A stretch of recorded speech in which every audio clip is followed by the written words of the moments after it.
guy on Twitter asking if we can stop This is the Patriots Catch-22 podcast with Evan Lazar and Alex Barth. I'm Evan Lazar. Hello, everybody. Nailed it. Joined as always by our spar. That's a fit. That's a match. No risk it, no biscuit. 22. Here is Evan Lazar and Alex Barth. I think that the hardest part of breaking down tape is breaking down the run game because it's never one thing. Like, it's always a bunch of different things on one play that leads to a bad run. It's very seldom like I can just look at this and say this one like thing, if they just fix this one thing, then the whole thing will work, right? Like, it's like that really doesn't happen a whole lot with the run game. Well, Patriots got the run game going just a little bit on Sunday in the first half. I want to discuss that, Alex. A much better run game performance, and I want to talk about the why, because we talk about the why on this show and how we get there and all those different types of things. And we're going to talk Drake Maye in this Titans game. We're going to talk a little bit of Cleveland Browns, because I do think this is a fun game for a defensive, Drake Maye against the Browns defense. It's probably the best defense he's going to face maybe all year on Sunday. So I don't know if Dylan Gabriel and the Browns offense is going to be able to go, toe to toe, so to speak, with Drake Maye enough to really put some pressure on the Patriots offense to score. But I'm interested in all of that. I'm jumping right into it today. Sorry. I didn't even exchange any pleasantries. Who's got time for that? I was told, Alex, and it's Alex, it's Evan, it's Alex behind the glass, Patriots Catch-22, here with you for the next couple of hours. And I was told by somebody on Twitter just now, Alex, that we bicker too much during the show. And therefore, this person feels as though that ruins some of the vibe of the show. And that is the vibe of the show. I couldn't disagree more. It's a talk show. I'll take feedback. I try my best. Sometimes I get a little snarky with feedback. I'm not going to lie. But I try my best to take feedback. But this is one piece of feedback that is never going to go away. Like, we are never going to stop bickering like siblings. Like, there's no show if we agree on everything. That's not a show. We were texting last night and we were bickering at each other about our athletic feats. You just had an insane take. No, what do you mean I had an insane take? You're telling me that, we don't have to get into it. It's fine. But yes, we this is what we do. We do it 24/7. This is just our natural existence. This is our natural state of our friendship, and that's not going away. We just both like to argue. We're both competitive. So yeah, so that's a very good point. You can be competitive without having been an athlete, as you would put it. That's a very good point. We are both competitive, and we both like to argue. Yeah. And so then we get into these sometimes admittedly semantics arguments that we both are just not going to move off of our stance on it. And we do get bogged down. And I try to move the show along when those things happen. So I just wanted to have a little fun with that. That's who we are. That's the show. But anyways, to football and to the Patriots. So one of the big themes that I opened last week's show with when we were talking about the run game and the way defenses were defending Drake Maye and this Patriots offense. We talked a lot about the safety structures, right? Are they playing a lot of single high? Or are they playing a lot of two high safety shells? In this game, and now I'll put this caveat on this. This is kind of what the Titans do. This is their system, is to play a lot of two high shells. The Browns, for example, play a lot of single high safety. So this could be just simply the opponent in a 1 week thing. But in this game, the Titans came out first drive, two high safeties. They had two high safeties. They played with lighter boxes. And this was my whole thing with the Patriots running game was my only concern about the Patriots running game would be that when teams start to adjust to how well Drake Maye is playing, and they start to game plan the Patriots passing game, and they start to take the Patriots passing game a little bit more seriously and put a little bit more respect on Stephon Diggs and Kayshon Boutte and Pop Douglas and the Patriots outside receivers. Once that happened, were the Patriots going to be able to run the football? Because when you're running into 7-8 man boxes all the time, when there's an extra hat in the box, like if you can't run against those fronts, it's not ideal. Like I'm not saying that you can never run against a loaded You're just box. going to have less success. When there's more defenders in your way, you're going to have less success. Right, especially on traditional runs. So the fact that they were able to come out in this game and Ramondre Stevenson on the opening drive goes for like 8 yards a carry. I think it was 42 yards on 5 carries on that opening drive. To me, that really is the chess match. Like that is the X's and O's chess match between play callers. Because now when the Titans give up all these rushing yards in the first half, Denard Wilson, their defensive coordinator, is kind of playing a game of chicken with Josh McDaniels, right? Like who is going to blink first? Is Josh McDaniels going to start spamming pass plays into 2 high shells, or is Denard Wilson going to start playing 1 high to get another defender in the box to stop the run? In this case, it kind of happened, I would say, more in the second quarter than it did in the second half. But in the second quarter, they started to try to fly that safety up and get more support in the run game in the box, and Drake Maye in the passing game opened it up, and they started hitting throws down the field. So if this is how they can play offensively, it's a pick your poison league. When it comes to the scheme stuff, it's great news. Like this is great news for the Patriots. Obviously, the way Drake Maye is playing is great news on itself. But the fact that they were able to go into this game against the Titans, and I know it's not the 85 Bears, like they're not a great defense, but the fact that they were able to go into this game against the Titans and kind of play the way the game dictated offensively and not force it one way or another and still have success, whether it was running the football against 2 high safety shells or throwing the ball once the Titans adjusted a little bit, that's good offense. Like that's when you know you have a really good offense, is when you can just kind of let the game dictate what you call and how you run your offense. So I was really encouraged by the fact that they got the run game going a little bit in this first half, not necessarily from a is it sustainable standpoint, or did they find something standpoint, but more because they're responding to the chess match and they're able to take advantage of the opportunities. Oh, and I do wonder if there was an element to all of this of, it becoming a mental thing. And regardless of how they got it going against who they got it going against, they got it going a little bit, and it just, makes it a little easier for everybody. Like you hit a layup, right? Right. And not that running the ball in the Titans is a layup. I will say everybody pointed, well, Jeffrey Simmons was out most of the game. He was on the field for that first drive where they were ripping it. Yep. And let's not forget about Tavondre Sweat, who's also a really good player. So it's not like you're running on both of them, but still a good player. So I just think it was probably helpful too, just mentally, that like, hey, all right, we got one, right? We were able to get it going. We were able to get it going on the ground. We were able to lean on him up front. And now you build on that going forward. It's going to be a lot harder this week. Browns are number 1 run defense in the league, which is kind of nuts when you think about it for a team that is losing as much as they are, and has opponents running as much as they do, to be that good of a run defense, but they are. So I don't think they're going for like 170 this week like they did against the Titans. That's probably a bit much.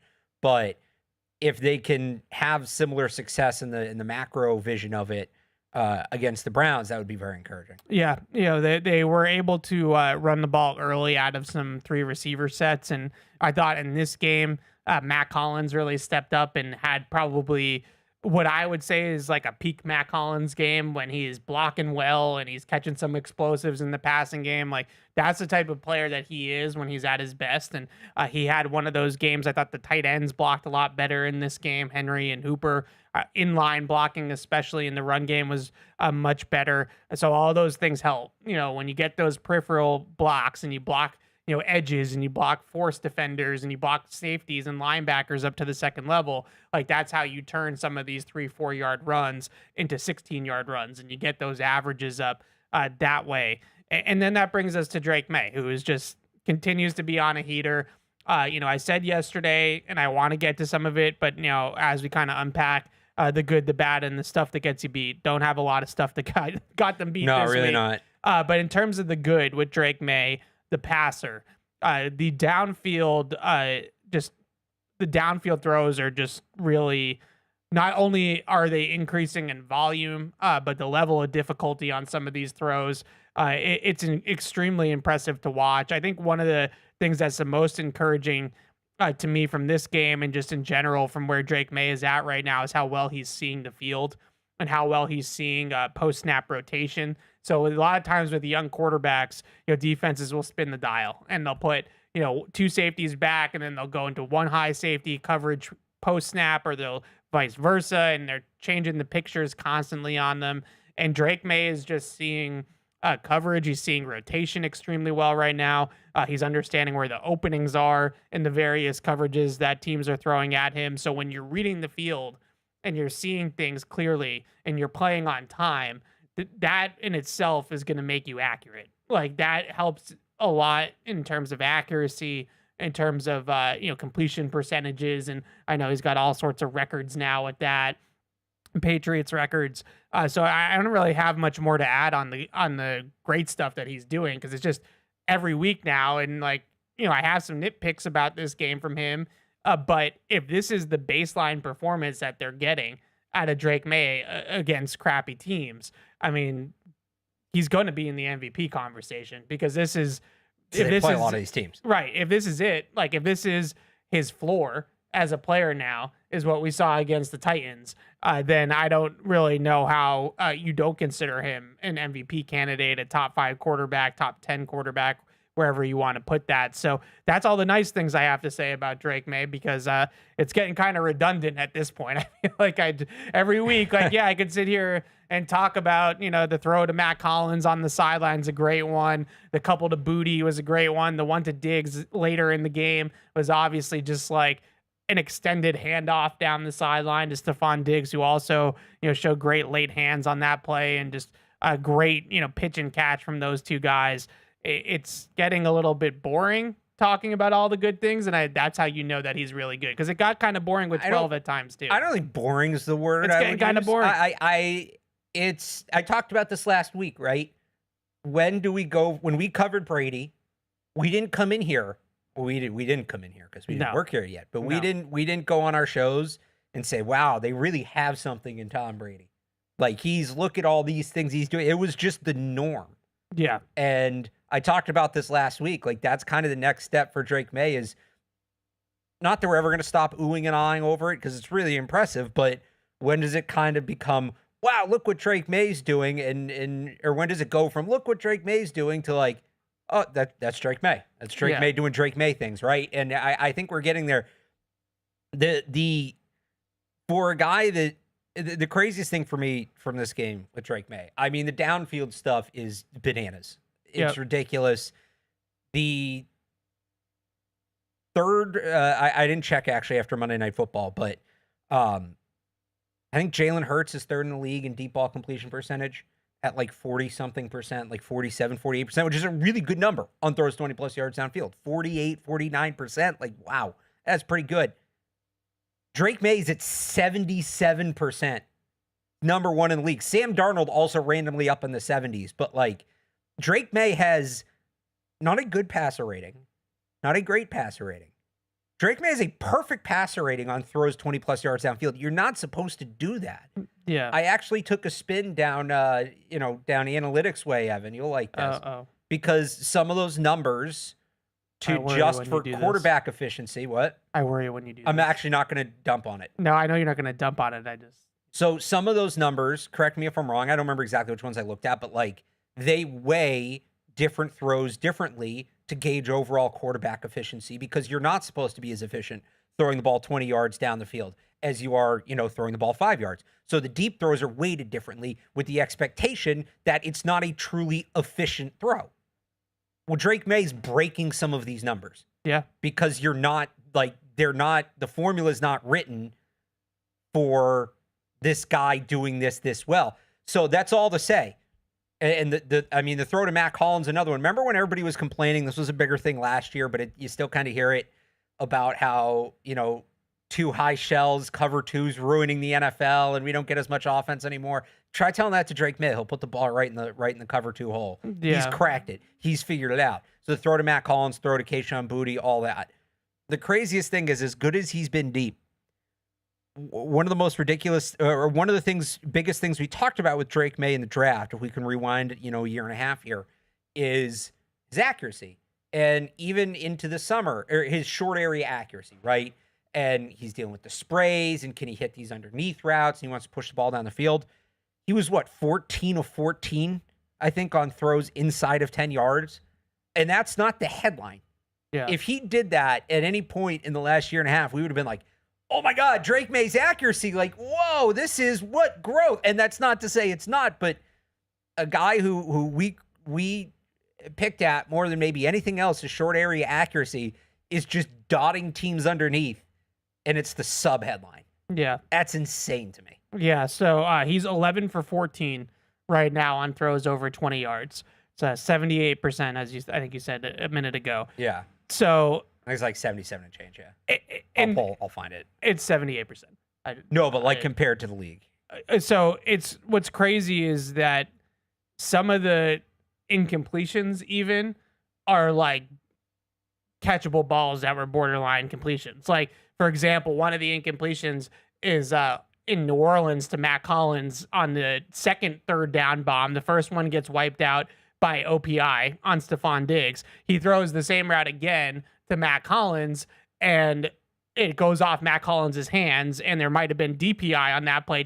You know what I'm trying to say? Is that could easily have just been a completion. So he easily could be like 13 for 13 if you look at some of the incompletions that he has throwing the ball deep. So he is the best deep ball thrower in the NFL. He's number one in the league in pretty much every stat at this point throwing the ball deep. So just for scale here, and this is updated after Monday Night Football, top 5 among qualifying quarterbacks. So Jacoby Brissett, Lamar Jackson, and Brock Purdy, oddly enough, qualify, but are up here, but they don't qualify. They don't have enough throws. Matthew Stafford, 5th, 47.2%. Good number. Yeah. Good deep ball number. Tua, 47.4%. Scheme. But it's a good deep ball completion number. Jalen Hurts is 3rd, 48.5%. Good thrower. Good deep, number, good deep ball thrower, 48.5. Yep. Sam Darnold's at 68. Yeah. So we're jumping 20 points now. He's really good too. And then you got to jump another 10 points to get to Drake Maye. Yeah. Passer rating, Sam Darnold 2nd, 137.5. Jalen Hurts, 134.2. Passer rating in the 130s is nuts. Matthew Stafford, 130.6, and it kind of drops off from there.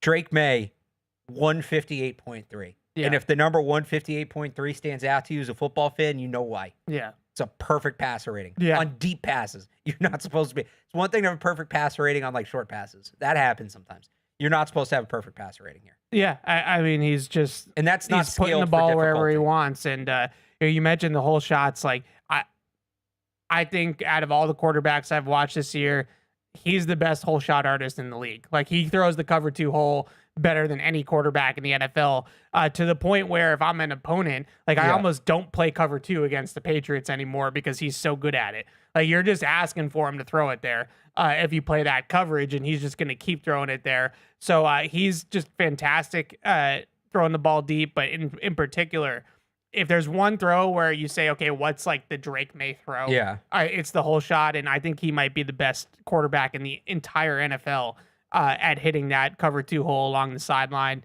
He's dealing. He's on an absolute heater. By the way, one other thing on the deep ball numbers, if I can continue to gush for a minute here. Yeah. Turnover-worthy plays? Yep. 0. Yeah, so he has one turnover-worthy play over the last 4 weeks. He had one throw to Pop Douglas in New Orleans that was inside that should have been outside that probably could have been picked, that they counted as a turnover-worthy play. So you're seeing the big-time throws continue like they were his rookie season. Yeah. But the turnover-worthy plays are being shrunk to a very small level, and that's hard to do because a lot of the times when you see quarterbacks that cut down on turnovers, it's because they're not being as aggressive as they once were throwing the ball down the field. He's still being aggressive throwing the ball down the field, and he's still challenging windows down the field, but he's not turning the ball over like crazy. So the juxtaposition there is pretty crazy. You know, I think there are some credit in that sort of credit pie. Like, yeah, obviously, probably 75% of it goes to Drake Maye himself. Maybe like another 15% goes to the receivers. Yeah, I think a lot of the kind of compliment sandwich here or the pie should also just go to McDaniels / the offensive line. Like, when you're not getting tons of pressure. You look at he's throwing from some very clean pockets. Right, and you're throwing from clean pockets, you're just naturally going to turn the ball over less. And so I think that's a big part of what his success down the field has been. They've done a great job of when they know they're going to take a shot, like when they know they're going to take a shot to Kayshon Boutte right before halftime there on the touchdown. They have chips on the ends, right? They're chipping the edges. They're helping out Will Campbell and Morgan Moses. If you actually watch that pass protection, and I put this in after further review, there's only one-on-one across the entire offensive line. Only one guy has no help. It's Jared Wilson. He's one-on-one on the 3 technique. But everywhere else, the tackles have help. Bradbury has help. Onwenu is in the slide side with Bradbury and Moses, so the 3 of them are kind of helped out. Campbell's got the chip on the end. So when they know that they're going to push the ball down the field, they're doing a great job of supporting the offensive line and making sure that he stays protected and he stays blocked. So it just is all of it kind of coming together. It's not, I don't want to put too much all to Drake Maye versus all the other stuff. It's kind of everything, right? That is really getting them rolling. The other thing that stands out from this game, run game, obviously deep passing game, Drake Maye's performance. These wide receivers, Alex, just continue to make plays. Yeah. And this room now, we can confidently say, is having a massive turnaround season where they're going to probably finish. And again, I understand that a lot of people's reactions to these numbers and the production from the receiver room is that when you have great quarterback play, it helps, right? You're obviously putting the ball in good positions and you're putting the ball with good placement down the field. The receivers are going to make catches. But now they're basically a top 10 receiver room production-wise in the NFL. Stephon Diggs is on pace for 95 catches and 1,100 yards with the Patriots. Kayshon Boutte's on pace for like over 850 yards this season. So they're probably going to have 2 at least 800+ yard receivers as long as both those guys stay healthy. And then Hunter Henry is, not far behind too. And his production is a third guy here. But in terms of the receivers, like I mentioned earlier, Mac Hollins makes a couple plays in this game. Pop Douglas has the 4th down conversion.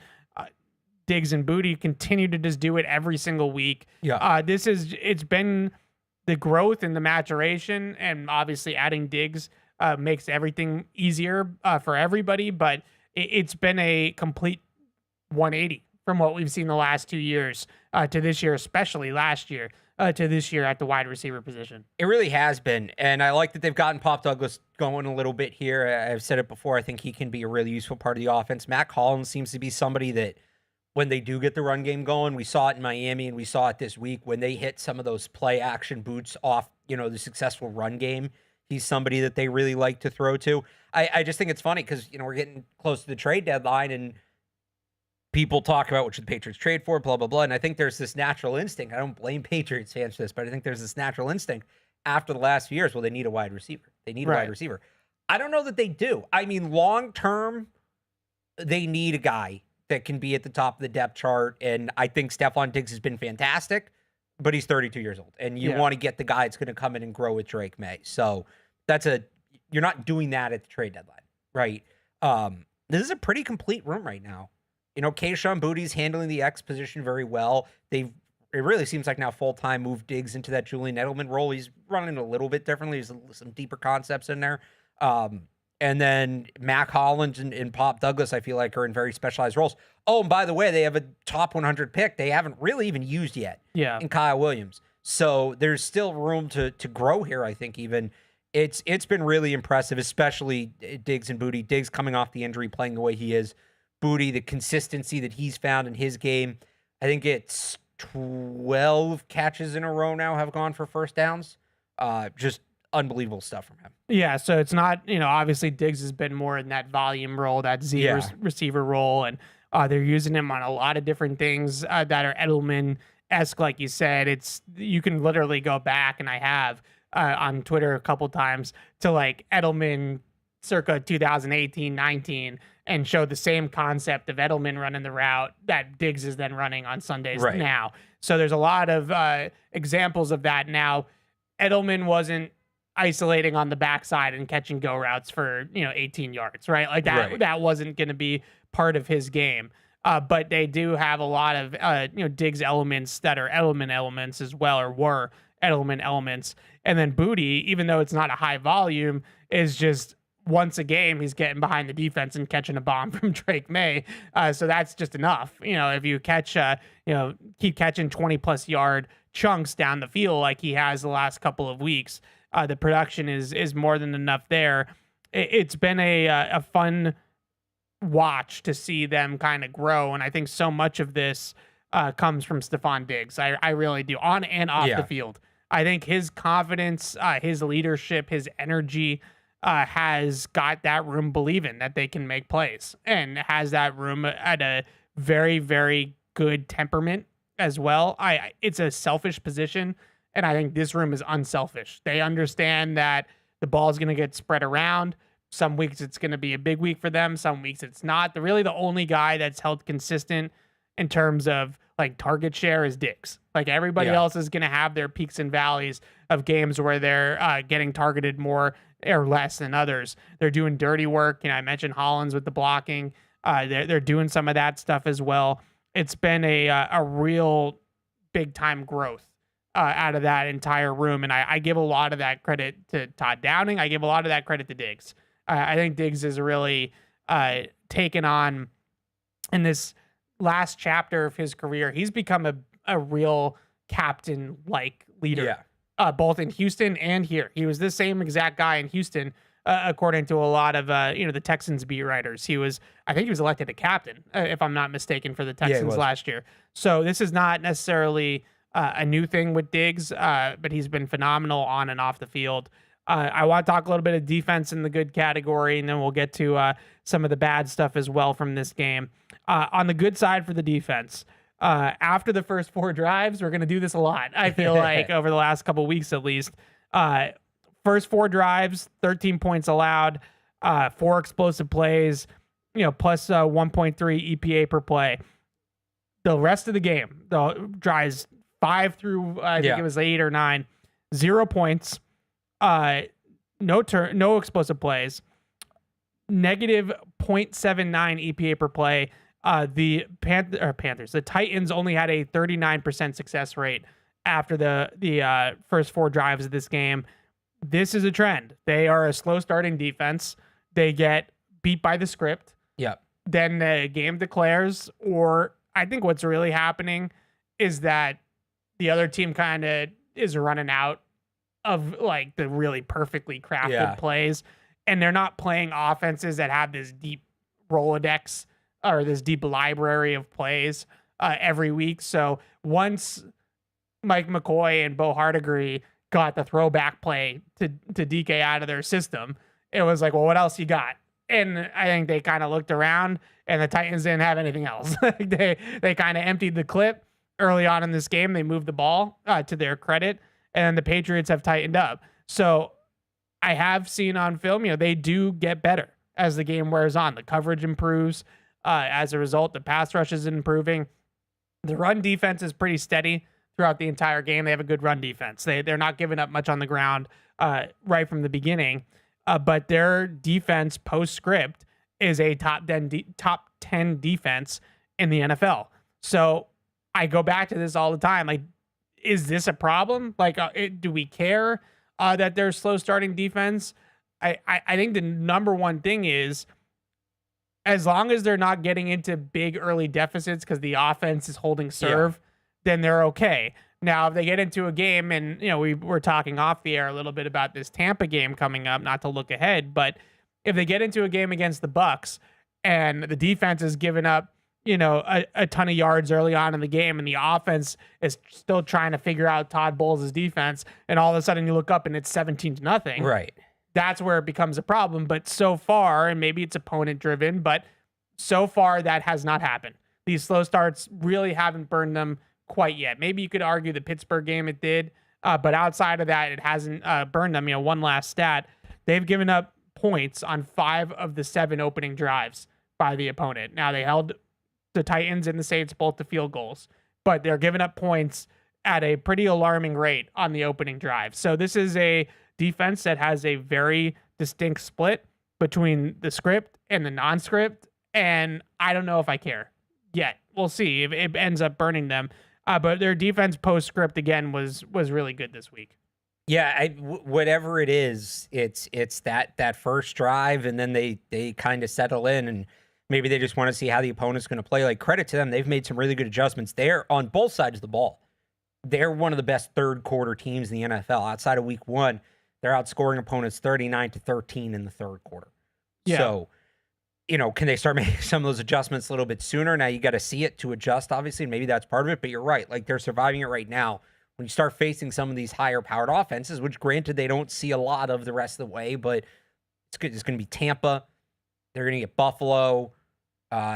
Baltimore if healthy. Cincinnati-ish. We kind of saw things click with Joe Flacco the other night. I think, Atlanta has some wild home road splits right now going on.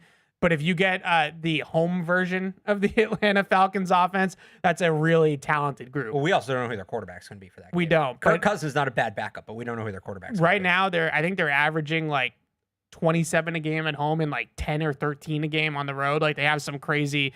Now they play at. That is a classic NFC South dome team. And just to unpack it just a little, I know it's not Falcons week, but the Atlanta plays in a dome, right? Like, they play in a very cushiony environment down in Atlanta. And it seems like every single time they go outside, that offense falls apart. So the Patriots have that going. To your point, by the way, home games 20, 34, 24. The road games 22, 0, and 10. But the 22 was at Minnesota. Right. So that's indoors. Right. So it's not home road splits. I'd call it indoor-outdoor splits. It could. So it's 26 points per game at home and 10 points per game right now on the road for the Falcons. I know this is not Falcons on Catch-22. Well, again, we'll get into it next week. They play Miami this week, so that'll be a really good data point because that team is terrible and falling apart in real time. Yeah. And if they can't put it up on a Miami team whose coach seems to actively be trying to get himself fired, whose quarterback actively seems to be trying to get himself benched, that would be really indicative that they just can't figure it out on the road. So the good, just to summarize, Drake Maye, the passer, excellent. Run game got better. Good stuff. Receiver room continues to click, continues to shine. The defense in the second half, if you want to call it that, midway through the second quarter, really. And one last thing on the defensive side that I just want to mention because we haven't been doing 3 up, 3 down as much. Kayvon Chason is just on a heater. Yeah. The last couple weeks between New Orleans and Tennessee, I have him with 12 quarterback pressures over the last 2 weeks. 2 sacks this week. Obviously had the fumble recovery touchdown as well, where he gets off the block there and is able to disrupt the play from Cam Ward. So really a good performance so far, I think, last couple weeks from Kayvon Chason, and he's having a little bit of a heater here too. So I just wanted to mention that. Going over to the bads, I'm interested to hear what you think about this because we've talked briefly about it, but not a ton. Yeah. And I am definitely in the school of thought, just to nitpick Drake a little bit. And I want to caveat this with, like, we're talking about them being a playoff team potentially here. Yeah. So this is not like, this is so bad that this is not, is he going to be the guy talk? Right. This is like, where we've moved on from that to, like, what do they need to do to be the best team they can be talk? Exactly. And I would also add to that, they are only going to be good if Drake Maye is healthy. So in this game, I did not love like 3 or 4 of his scramble decisions in this game I thought were bad decisions by him. Coming off first reads quickly, leaving clean pockets. There's open receivers down the field a couple of times. I thought in the red zone scramble, he has Hunter Henry just sitting on the goal line with the clear window. And if you're Drake Maye, like, you trust your 6'5" tight end to just box out there and make a play on the ball. He had Ramondre Stevenson on the backside of a concept on another scramble where he gets tackled in bounds and takes a hit. Obviously, he goes out of this game for 3 plays with the head injury. This is not, we know Drake Maye can run. And I'm not trying to put him in a box where it's only play from the pocket and take away that superpower. But you need to, if you're Drake Maye, in my opinion, you need to know when you need to put the cape on and when you don't. And when you're playing the Titans in week 7 and you're blowing them out, I don't need you to run, right? Like, just, and I get it. He got hurt it was still a 1-score game technically. Yeah. They weren't in blowout territory yet, but he needs to kind of pick his spots a little bit better with this. And I know there's a lot of conversations about sliding. I'm going to give him some grace on the sliding thing because I think it's so much easier said than done to tell him to slide. He's been better about giving himself up, even if it's not a slide. Like you're asking him, to make these slide decisions, and it's so easy, I think, to sit here on a podcast and tell him to slide. Like it's actually like kind of starting to annoy me how much people are talking about that, because everyone thinks that the slide is just this like cure-all to everything when it comes to quarterbacks running. It's just protect yourself, right? Yeah. And there's a number of ways he can do that, and he's been better about it at times. It got away from him a little bit in this game, and the running more too. I think he just maybe got in a rhythm and, kind of fell out of some habits. Yeah. And he'd been much better about this year.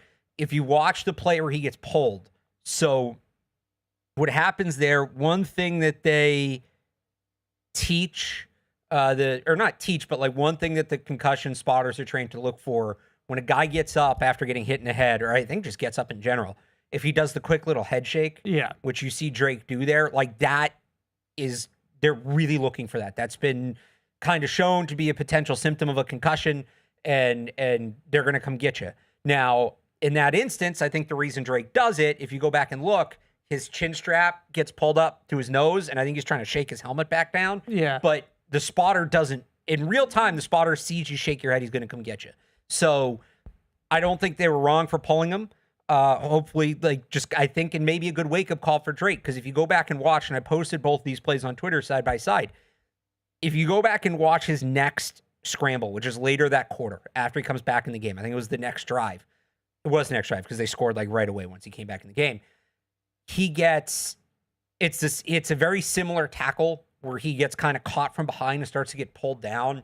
And I don't know exactly what he's doing, but just looking at it, there seems to be a much more concerted effort on his part. So on the one where he hits his head, he's fighting the tackle, and he's trying to use his momentum to push forward and get the extra yard or two, which you teach running backs to do. You don't need your quarterback doing it, but most ball carriers, that's what you do, right? You want to win the tackle. And he does that on the first one. He kind of fights the tackle. It results in him kind of whipping his head back. The second one, he makes a much more concerted effort, instead of fighting for the extra yard or two, to keep his shoulders up, because when you keep your shoulders up and you hit the ground with the lower of your back instead of the upper of your back, well, now your head's not going to snap back and hit the turf. And the price of it is you maybe lose a yard or two because you're not fighting the tackle. I don't mind, it's not the fourth quarter of the Super Bowl and you got to have it. That might be a different, different conversation. But in this setting, keep your head up. Don't fight the tackle as much. Tom Brady turned this into an art form late in his career. And he wasn't so much when he was scrambling, but even in the pocket, knowing, one, just avoiding getting hit, and two, when he got hit, learning how to fall, how to roll with the contact, all of that. So he fell in the way that he wanted to fall. So his throwing arm wasn't at risk. His head wasn't at risk of hitting the ground, anything like that. It's just one example, but, it's one that I look at, and, if I'm in the room, I'm pointing at, like, all right, like, that's it. All right, he learned. Like, he fixed it the next time out. So I think running a little less overall, 7 scrambles is a bit much, especially in a game like that. But when he's going to run, knowing how to protect himself, and again, it's not always sliding, getting out of bounds or giving yourself up, or even when you get hit, knowing how to roll with the hit so you're not putting certain parts of your body in harm's way. It's football, it's physical, you're going to get knocked around a little bit, but again, if you land a little weird on your non-throwing shoulder and it protects your head and it costs you a yard or two, you take that trade-off. He's going to get hurt playing like this. If he plays like he did on Sunday again, and he keeps doing that again and again, he's going to get hurt. And they cannot afford for him to get hurt. Right. So, like, this is not, I understand, and I've in the past. Well, you wanted a quarterback like Josh Allen, Evan. Welcome to the Josh Allen experience. But, and I've said in the past that I don't want to take away his superpower, and I don't. But there's a difference between him extending plays and him scrambling. Yeah. So, he can't play like this. And I think the most important thing is that he doesn't have to play like this. And if I'm Josh McDaniels and I'm Mike Vrabel, what I'm telling him after this game isn't necessarily don't run. Yeah. It's you don't need to run in this spot, right? Like when we play Buffalo at the end of the year, and let's just say, because we're dreaming right now, right? That division game, on the line. The game is for the division, and it's all bets are off. Just do what you got to do to win the game. But against these types of teams in the middle of the football season, when the stakes are not quite as high, that he just has to learn when it's important enough to try to take off, try to break tackles, to your point. So that's what I think. Even when it's not like, yeah, there's definitely times where he can stay a passer before becoming a runner. But I think the bigger point is even when, because he's going to run. There are going to be times he's going to run. Being better at protecting himself, which he had been. Like this game felt like a little bit of a step back in that regard. Being better at protecting yourself while you're running, and how to take hits and things like that, I think is important. Yeah, I keep going back to the fact that I just feel like he didn't have to scramble 7 times against the Tennessee Titans. And I know that might be disrespectful to the Titans, but that's the spot that we're in with them. And lastly, just on a quarterback level, like I would just, and I'm not saying that he's like a one read and go kind of guy. I'm not trying to put that out there, but he is right now maybe being a little bit more front side, back side of concepts. Like he's not necessarily progressing full field through the concept. So I see on tape a couple of times a game where he's 1 to 2 on the front side or whichever side he decides to read the field on, but he's not going all the way from right to left or left to right. Yeah. So if he stays in the pocket a little bit longer and we can come off the front side of a concept and get to the back side, that's when, I think that he can kind of eliminate a few of these scrambles per game and maybe keep himself a little bit healthier, self-preservation.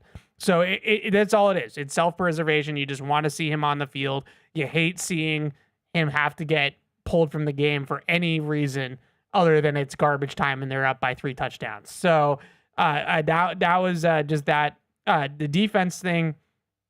Actually, let's stick with the offense and then we'll unpack the defense. Yeah. Offensively, we talked a little bit about this last week, mostly with the run game. This week it was more pass protection than it was run game. But there are some cracks in the foundation that are starting to show a little bit with this offensive line. And it's mainly inside, I would say. Campbell's going to have 1 or 2 rookie moments a game. He had 1 blitz that came off his edge that resulted in a quarterback hit. I would much rather be talking about Campbell making mental errors than physical errors. Right. Like he'll learn from those ones. I'm not too worried about Campbell. Moses was really good in this game. I thought he was the best lineman. Especially in the run game. Maybe one of his best games of the year. Onwenu still has some reps that for an $18 million guard, I wish that he was a little bit better, but has been solid on the most part. Bradbury and Jared Wilson right now are having a tough time. And I talked about Jared Wilson last week before this week. This has been brewing for a while now. I don't know if they'll make any changes personnel-wise. I know a lot of people want to see Bradbury to the bench, Wilson to center, Ben Brown to left guard. I'm not messing with the center quarterback exchange right now. Drake Maye is dealing. He's playing like an MVP candidate. One of the worst things that you could do is start pulling Jenga pieces out of the offensive line. Because now, we talked about this in the past, Alex, you're changing 2 positions. Right. It's not 1 position you're changing 2 positions.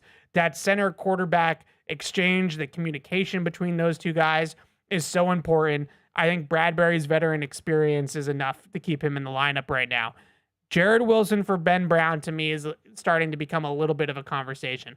And this is where Mike Vrabel has a really tough job because they are 5-2. They are pushing to win the division. But they also have a bigger picture of a long-term view here where if you develop Jared Wilson and you stick with him and he gets better, does that long-term pay dividends for your offensive line? So it's hard. It's a hard spot to be in. But pass protection wise, I know that their numbers from an analytics standpoint are really, really good. I have not felt like that has lined up with the eye test all the time with some of these numbers. And I've kind of come to the conclusion that I think a big reason why is because of the scheme and because of Drake Maye.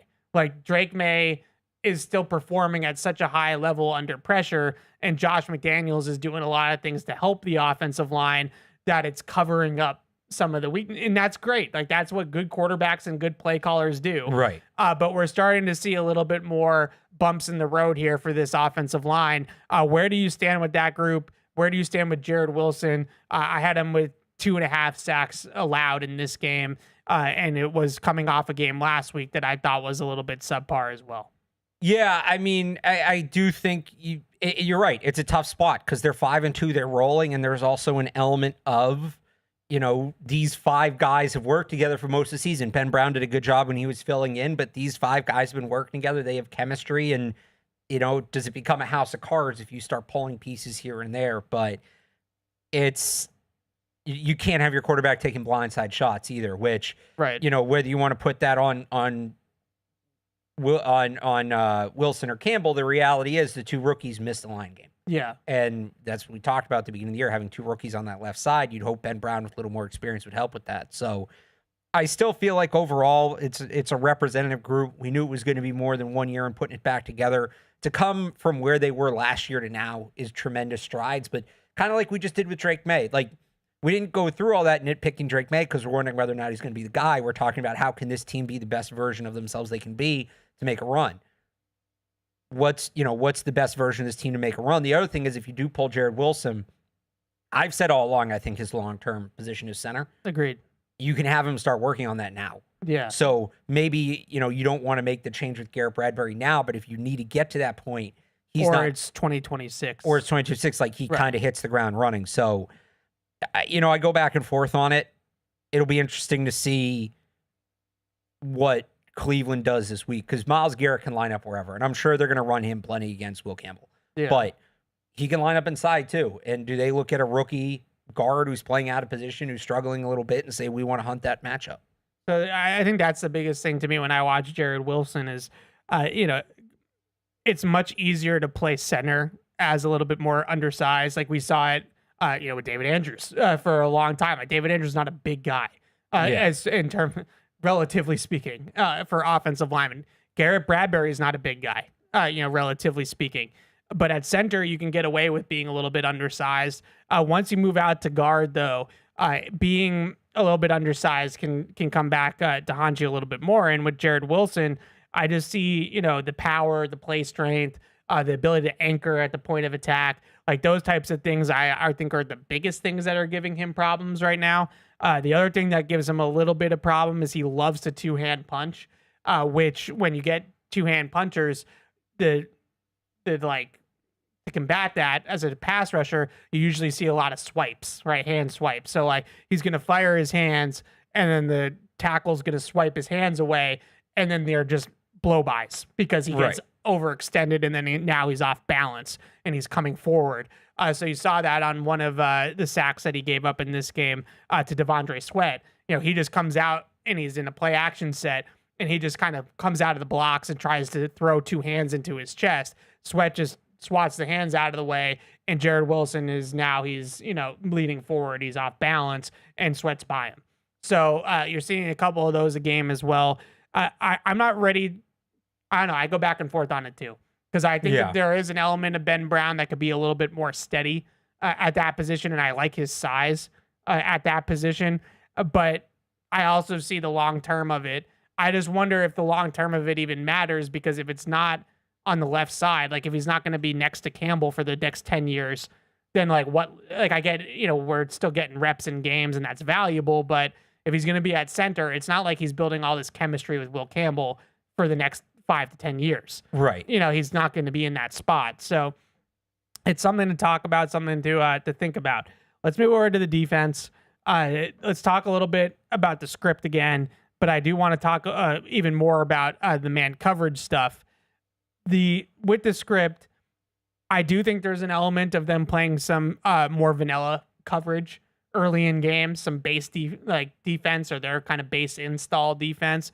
So I do think there's some cat and mouse going on. Like, let's just let the fancy offensive coordinator on the other side, he's got all these plays that he's practiced all week. Let's just let him get it out of his system, and then we'll see what happens, right? And then we'll start to draw it up, and we'll start to dial it up. There is that element of it. with the man coverage stuff, I think this is actually more important in a lot of ways in the script. The Patriots right now are dead last in the league in EPA and man coverage. That should not be the case. They have too many good corners for them to be near the bottom of the league in man coverage, especially corners that excel in man, like Gonzalez and Davis and Marcus Jones. So when I watch it, and this is just my opinion, I think that this staff needs to adjust how they are playing man coverage. So they're playing a lot of man free, which is 6-man coverage, is the single high safety in the deep middle of the field. There's no second level help. So what they're getting beat on, in my opinion, is a lot of like in breaking routes into the middle of the field.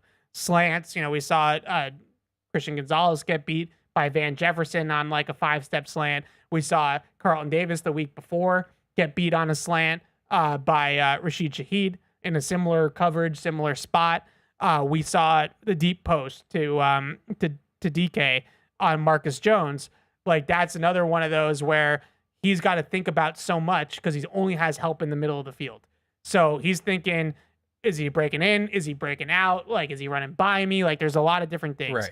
And when, the Patriots were in their heyday with man coverage, 2019, I learned a lot about not only scheme, but how to play man coverage from a corner perspective from Stephon Gilmore. And he talked a lot about being able to eliminate routes based off of where his help was. So he knew going into it that like there's only 3 kind of routes that this receiver is going to run from this alignment. And I have help on the post, and then I have a robber in the middle of the field as well. So I only really need to think about one route. Right. And that makes it so much easier from a simplification standpoint to play man-to-man.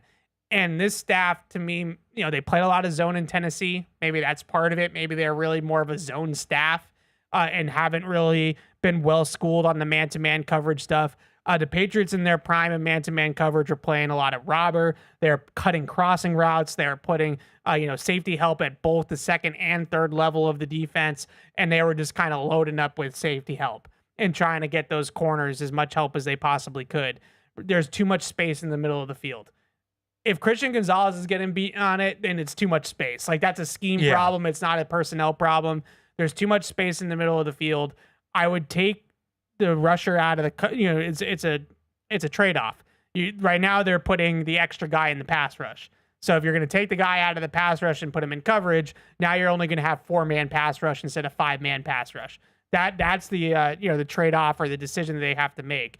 But I would do it. I would play a lot more robber coverage, a lot more cut coverage where there's a second level help defender and trying to eliminate some of these routes from the tree for these corners. They should not be a bad man coverage defense. And until that gets fixed, I don't think their pass defense is going to get fixed. Now, you could also say that they could shadow a little bit more. I think that's true. But when you're playing against a team like the Titans, like who is Gonzalez supposed to travel with when Calvin Ridley's not playing? Right. So it's not, I don't think that they've done it because they haven't played a guy to that caliber that is worthy of traveling with. So maybe that changes over the next couple of weeks. Like maybe he travels with Jerry Jeudy on Sunday, who is a decent player. Maybe he travels with Drake London the following week. Mike Evans is now hurt. Maybe it's Emeka Ibuka, gets the travel treatment the following week. So that's another way that you can kind of simplify things for man coverage is just say, hey, just study this. Like this is the one that you got this guy, just study him. That's another way to simplify it. So I think they need to simplify the responsibilities of the corners to get them to be better at man coverage, both with help and with assignments. And then they will, because this is not sustainable. Like they shouldn't be this bad at man coverage. And I put a lot of that on the scheme and on the coaching to improve how they're drawing it up. Is there anything else on the defensive side that you want to get to? Those are all good points. The other thing is they continue, and this is a much more simplistic view, so I apologize, but they continue to get beat by the speed guys. Yeah. They continue to have trouble with straight line speed, and, Chimere DK gets them. They're going to face some of these guys. Why am I blanking on the Falcons? Like speed slot. Darnell Mooney. They're going to get Darnell Mooney. Tampa has some speed. Obviously, they'll get Buffalo again. They'll get Khalil Shakir again. They got to be better about that. I know there's been some rumblings about like them maybe looking for a corner at the trade deadline. I don't think, I don't think it's personnel. I really don't. I don't. And I think people have been a little too hard on Carlton Davis. He did have one really bad rep in that game where he fell over, but he's been solid. They don't need a guy that's going to come in and reset the depth chart. I know people pointed out Steph Gilmore.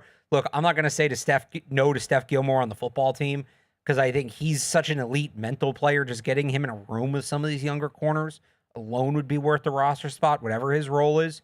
But going to find a matchup speed guy that can maybe help alongside Marcus Jones. Isn't that supposed to be Marcus Jones? And again, I know that I tend to err on this side of the street most of the time, but I just remember watching this defense and when Bill Belichick really pivoted to man-to-man coverage, like the way that they supported their, man coverage, the primary man coverage defender. They call it divider leverage. If I had a whiteboard, I'd probably be able to draw it up. I don't want to confuse people, but just the way that they use leverage and the way that they played to help. It's man-to-man, but it's man-to-man with support. And right now it feels like when they play man, they're truly putting these corners on islands. Like they are running, at all three levels on an island without much support in the middle of the field. I just don't think that is the right way to do it. I don't think it's like a good way to do it. So I get it. They're probably a little bit concerned about their 4-man pass rush right now. But the trade-off when you take guys out of the rush and put them in coverage is, in theory, the quarterback should have to hold the football longer because there's not going to be as many open windows down the field for him to throw the ball. So if you can't trust that your 4-man rush is going to get home in 3 seconds, then that's a big problem. Then they should be in the market for pass rushers, and maybe they already are. But if that's truly how you feel about Chazon, Landry, Barmore, and Williams, that they can't get home in 3 seconds, then that's problematic. I don't think that's the case. I think those guys are good enough that if you get these quarterbacks to hold the ball for a little bit longer, that they're going to be able to get home. But right now they're sending these blitzes at these quarterbacks. They're playing a lot of man pressure, and the man blitzes are not working. So you got to get the guys out of the pass rush, and you got to get those guys back in the secondary. I don't think it's personnel driven, and I'm really surprised when I hear these rumors circulating, and you're not wrong. They are circulating. Well, I mean, they're interested in corners. Some depth too, right? But they could use some depth anywhere on the roster, right? So that includes corner. But I'm surprised that they would put actual assets into adding another corner. Who are you taking off the field at corner if everybody's healthy? Well, that's the thing. I think to be better prepared if they lose somebody, upgrade maybe Alex Austin as the third corner. Well, he's the fourth corner. Or the third boundary corner. Okay, I guess, in theory. Or who really is the backup slot corner to Marcus Jones. I kind of interpreted that as just like any other position, they could use a body. But just because it's a depth need doesn't mean they're not looking for it. We do have a little bit of NFL breaking news. Okay, we got to take a quick break, and then we can talk about the breaking news. We got to pay the bills. There's not that much time. We'll be back after the break in just a second. Whether you're in the game or betting on the game, you'll need a game plan. DraftKings Sportsbook, the official sports betting partner of the New England Patriots, provides you with everything you need to build your personal betting game plan so you can get in on all the action while practicing safe bets. Visit DraftKings.com/responsible-gaming to learn more about all the safe betting tools DraftKings has to offer. Hope is here, 800-327-5050 or gamblinghelplinema.org. Must be 21 plus. Play it smart from the start. GameSenseMA.com. Physically present in Massachusetts. See DraftKings.com/responsible-gaming for details and state-specific responsible gambling resources. Isn't it time to get exactly what you want? Welcome to Red Hot Deal Days from Verizon, where you get your pick of our best deals. Like My Plan, where you can pick the perks you want and save on every one. For limited time, bring your own phones to a Verizon store and you can get My Plan for our best price ever. Get exactly what you want in your phone plan and only pay for what you need. Bring your phones to your Verizon store today and get My Plan. These deals won't last. It's your Verizon. With FedEx One Rate, you can ship to your student for a simple, predictable flat rate. Send a box full of home-baked treats that say, "Your father and I miss you." Or send a box full of instant noodles that says, "Your father and I would like you to stop asking us for money." Either way, one rate fits all. FedEx One Rate. 2-day shipping, one flat rate. Starting at $14.50. Visit FedEx.com/OneRate for details. Exclusions apply. If you're gonna play the game, boy, you gotta learn to play it right. DraftKings is all about responsible gaming. It's more fun when it's for fun. So play responsibly. DraftKings, the crown is yours. Gambling problem? Call 1-800-GAMBLER. 21 plus. Age and eligibility varies by jurisdiction. Catch-22.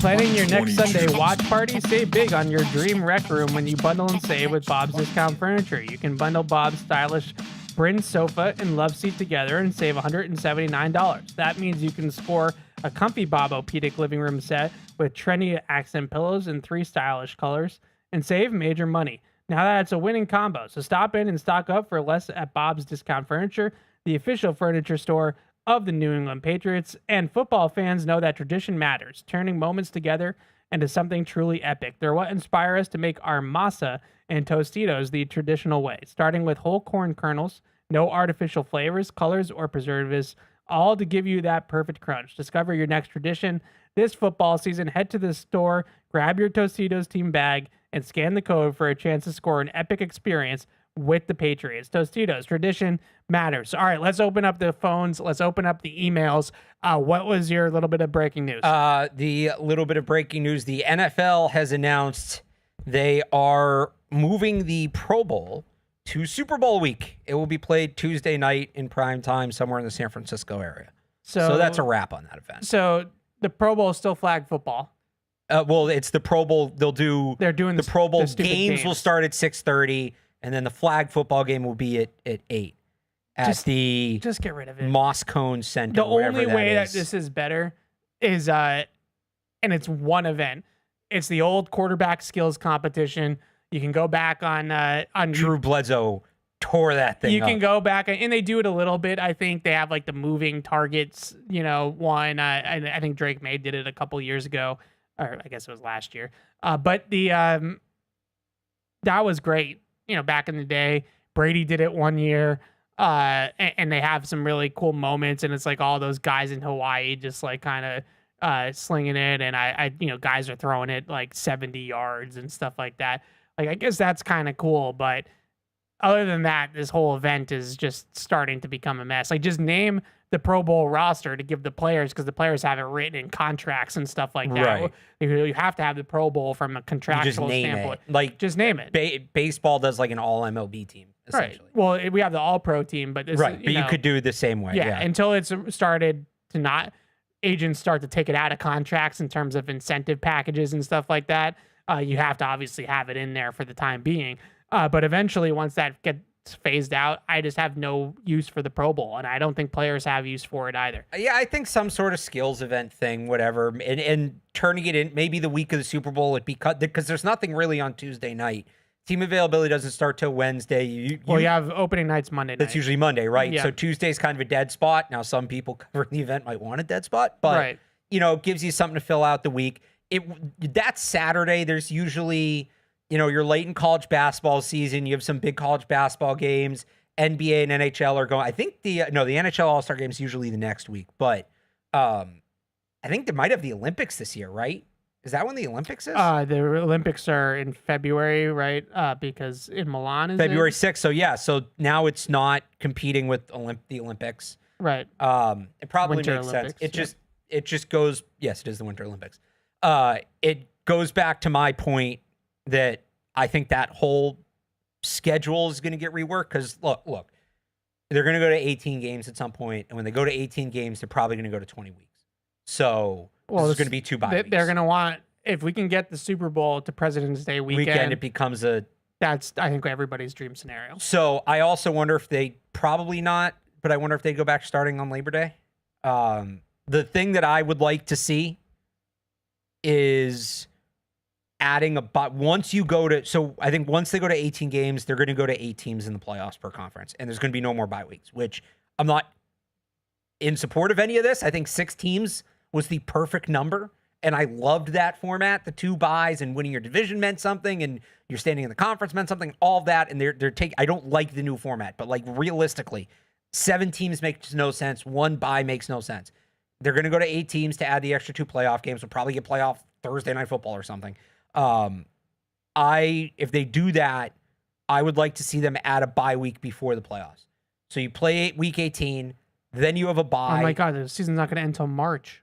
No, because you're going to get rid of a preseason game. Okay. In this. So you're starting earlier. So Because I don't like starting Labor Day weekend. I like my Labor Day weekend. I like it too, but even if they don't. It's a nice little, I mean, I guess we would probably get the weekend before now, like if it's not Labor Day weekend, but you need that one weekend where like it's that one calm before the storm weekend. Yeah. I don't know, but I hear what you're saying with the playoffs. I hate the idea of expanding the playoffs more because of, I think it should be hard to make the playoffs in the NFL. I think it should be 2. Again, 6 is the perfect number. Yeah. But I think 8's a better number than 7. I agree. If that makes sense. No, I agree with you there. So I think it's 8 with the 2 teams getting the bye, and then you have like a first round of you the mean play. 6 with 2 teams getting the bye. Well, that's the dream. 8 is, you're not going to have a bye with 8. You have 8 with 2 teams getting a bye, and then they play the teams play each other. And the 6. Yeah. No, that doesn't make sense because then so then 2 of the teams that played round 1 play each other again. What? Or how you have 8 with the bye? So 3 plays. Are we just bad at math right now? Yeah, 3 plays 8, 4 plays 7. It's 3 games. 5 plays 6. Yeah. Then you'd have 5 coming out of it, right? So you couldn't do it that way.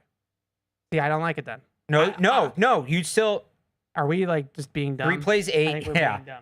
4 plays 7. No one told me there was going to be that math. would leave you with 5 teams. You can't do that. Yeah. So 8 is no buys, but I'd like to see them add the bye before the playoffs if and when they do that. Wow, that was that Ithaca College education right there. That's right. No one said there would be math. We're nerds, and but you we're wonder not why I math don't guys. like the math. Okay, because I have to do things like that. I'm good when they do the math for me. I just don't. I'm not good at doing the math myself. But if they do the math for you, how do you know they did it right? How do you know whether or not you can trust it? I'm not like this. Just like you have trust issues. If that's your issue. Can we get to the phone? Hang on. Wait. So if you that was hilarious, by the way. If you have a bye before the playoffs, so that's plus 1 week, and then you're adding 2 to the season, that's 20. So you're now plus 3. You get rid of a preseason game that's minus 1 week. Now you're plus 2.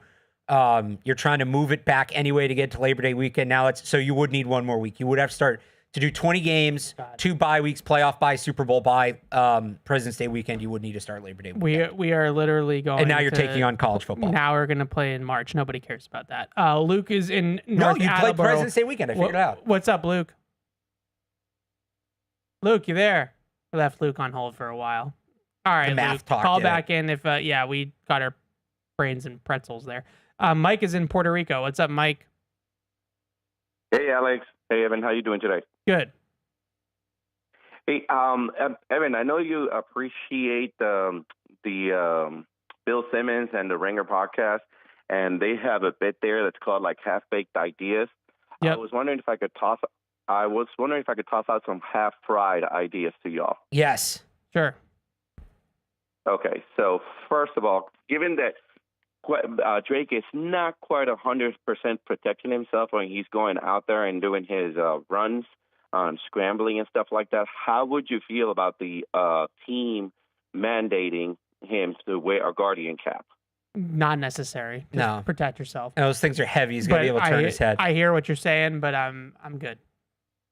You're protecting an asset, additional insurance. You don't think, even if it helps him 10%, you don't think it's worth it, given that he might be the franchise? I think that it's football and he's going to get hurt and he needs to learn how to protect himself. If he wants to wear a Guardian cap, I wouldn't oppose it. But also, it's extra weight on your head. It's going to change the way he turns his head, looks at the field. If you don't want him to be uncomfortable doing things he has to do on an every snap basis, when there's ways you can coach him around taking some of the hits. Yeah, and I'm not this isn't to be like anti-concussion conspiracy theory here. I would like to see more data on the Guardian caps and how much they actually help. I think the data is that they work. It is, but it's such a small sample, and it's only in practice. Where they work, you hear about this a lot. It's like the head-to-head collisions at the line of scrimmage, right? Yeah. It's a bunch of little ones. That's more what they're for. There's a reason that like the linemen have to wear them in practice, but the wide receivers don't. It's a fair question, Mike. What's your next one? Yeah, it's a fair question. Okay, the next one. What do you guys think about for quarterbacks and receivers adding a pass interference stat? So yardage that they got because they were interfered with in a play. Because that's something that they had a chance to get, but then obviously they were interfered, so they didn't get a chance to make that, but it benefited the team. Yep. This is something that the Brandon Cooks stat. So somebody does keep track of this somewhere, because when Brandon Cooks was here, I remember seeing the stat that receiving yards plus pass interference yards, he was the second leading receiver in the league. Yep, I love it. So that does exist somewhere. I would be all for making it more public, especially for receivers. Okay, and one last one. And so you guys know the rules a lot better than I do, especially with now the new kickoff rules and stuff like that. So I believe you have to declare when you're going to do an onside kick, correct? Correct. Okay, what happens if you declare as an onside kick, but you still kick off regular? Are there any implications? Is there any strategic advantage to the kicking team if you do that? I believe you can't do that. No, I think that they would just get the ball at wherever.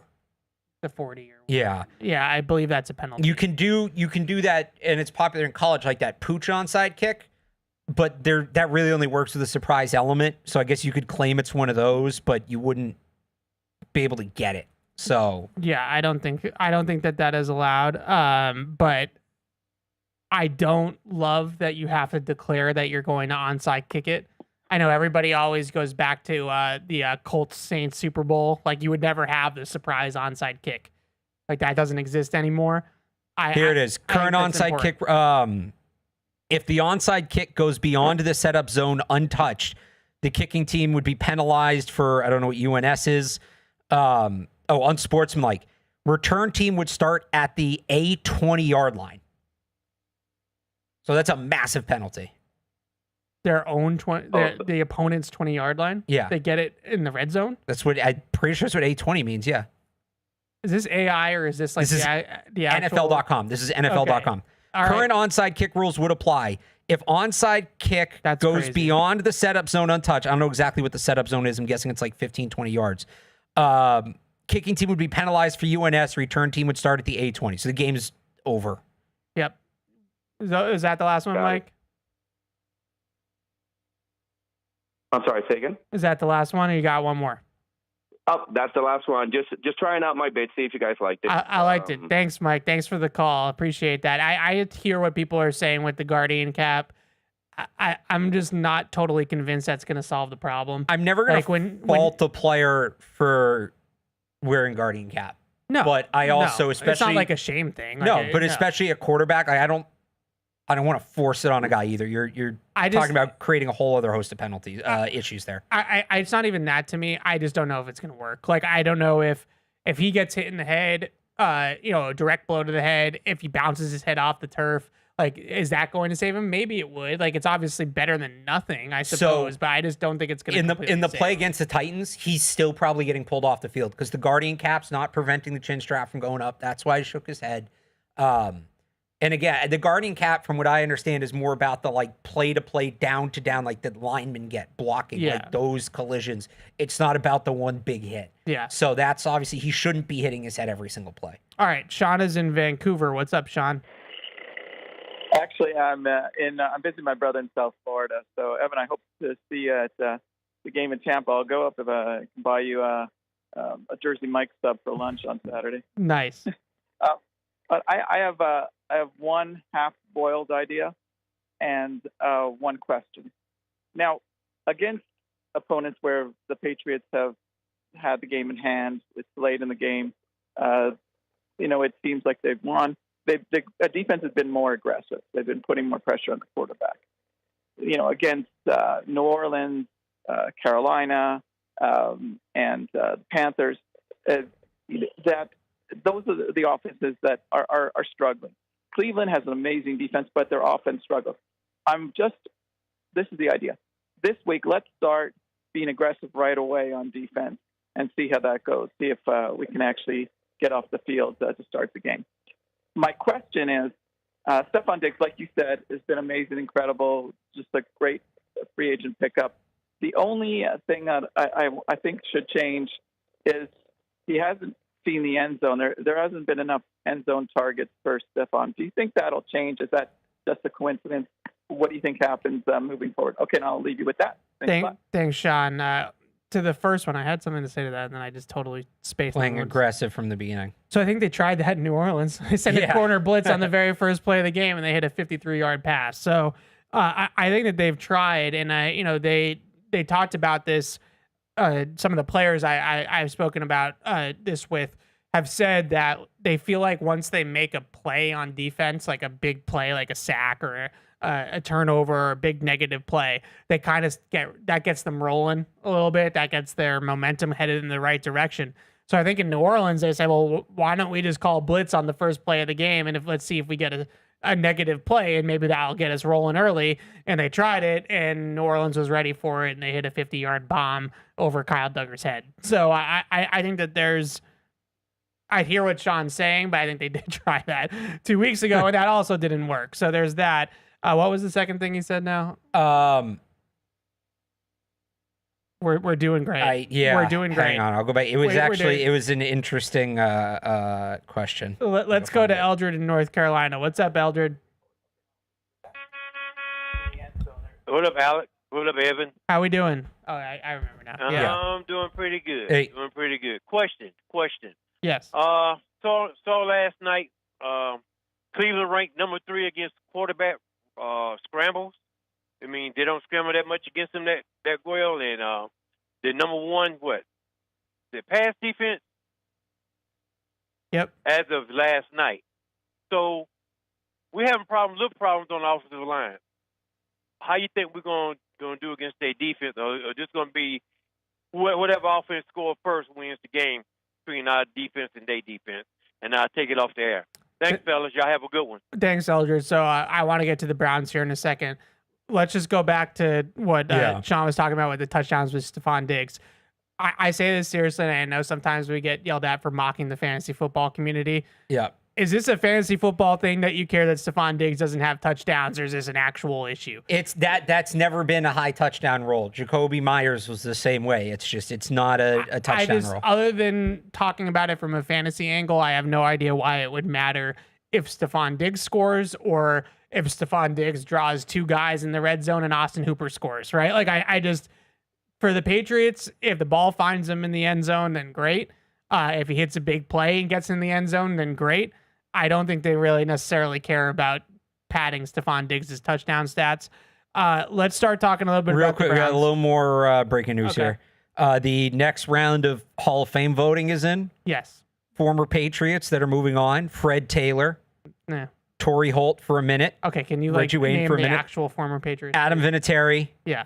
Logan Mankins. Vince Wilfork. James Harrison. Asante Samuel. And Rodney Harrison. Yeah. So Rodney Harrison takes another step. And then obviously Bill Belichick. Yes, the coaches committee separate. This was the modern era committee. So the modern era one is like on, I think this is round 2. Yeah.